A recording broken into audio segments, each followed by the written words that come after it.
Gem bekliyoruz. Oha! Gördün nasıl arabaya koydu? Aldım kaydı. Hmm.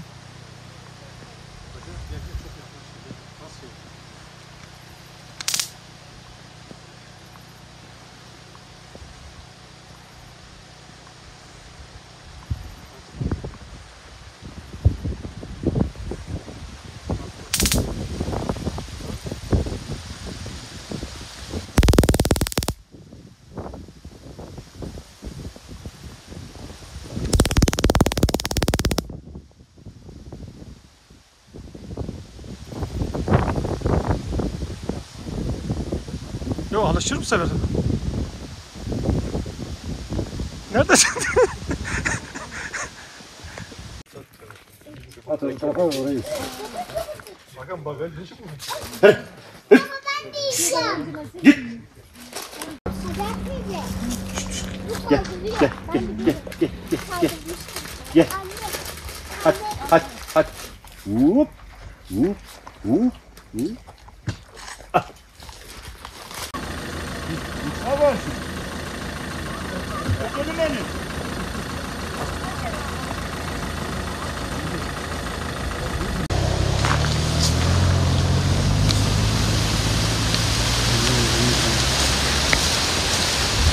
Bayağı.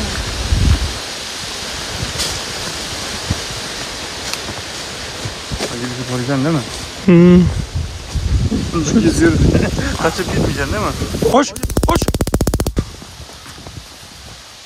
Koş.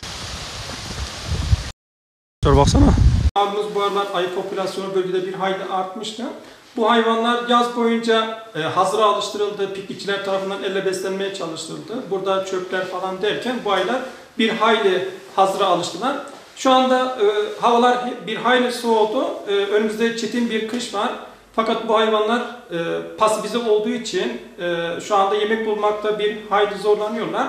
O açıdan insanlar kesinlikle elle beslememeye çalışmasınlar ve doğada yalnız başına yürümeye çalışmasınlar. Bu aralar bir hayli agresifler. Sever arkadaşlarla beraber bölgede şu anda güvenle yürüyemiyoruz. Biliyoruz ki bu hayvanlar artık araçlardan, insanlardan gıda bekler bir hale geldiler ve araçları durduruyorlar. Bunun yanında insanlara saldırma eğilimleri var.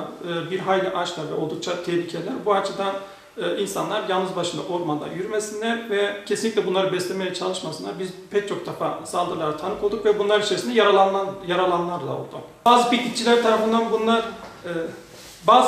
tarafından bunlar yaz boyunca pasifize edildi. Hazır gıdaya veya çöplere alıştırıldı. Biliyoruz ki önümüzde çetin bir kış var. Nemrut'ta kış çok çetin geçmekte. Bunlar doğal ortamlarda besi bulmakta zorlanabilirler. Yakın zamanda da bunlar inine çekilecekler. Bu açıdan onlara zor bir süreç bekliyor. Bölgede doğa ve uzay gözlemleri yapıyoruz. Uzun yıllardan beri ekip arkadaşımdan Mustafa Uçak Beyefendi ile beraber birçok defa bunlara tanık oluyoruz. Saldırılara da tanık olduk. Bu aralar bir hayli agresifleşmişler. Biz bile kendimizi güvende hissetmiyoruz. Olabildiğince araçtan çıkmaya çalışmıyoruz. Fakat bu hayvanlar zaten istedikleri besinleri dağda kolaylıkla bulabiliyorlar. Kolaylıkla bulabildikleri için insanların herhangi bir şekilde beslemelerine veya onların gıdalarına ihtiyacı yoktur insanlara. Bu açıdan da bunlar yaz boyunca elle besletildiği için ya da çöplerden beslendiği için şu anda bir hayli zorlanacaklar gibi geliyor. Zaten şu anda doğa korumadan arkadaşlar, yetkililer de gerekli tabelaları asmışlar, uyarılarda bulunuyorlar. Vatandaşlarımızdan ricamız o uyarılara dikkat etsinler, dikkate alsınlar onlar.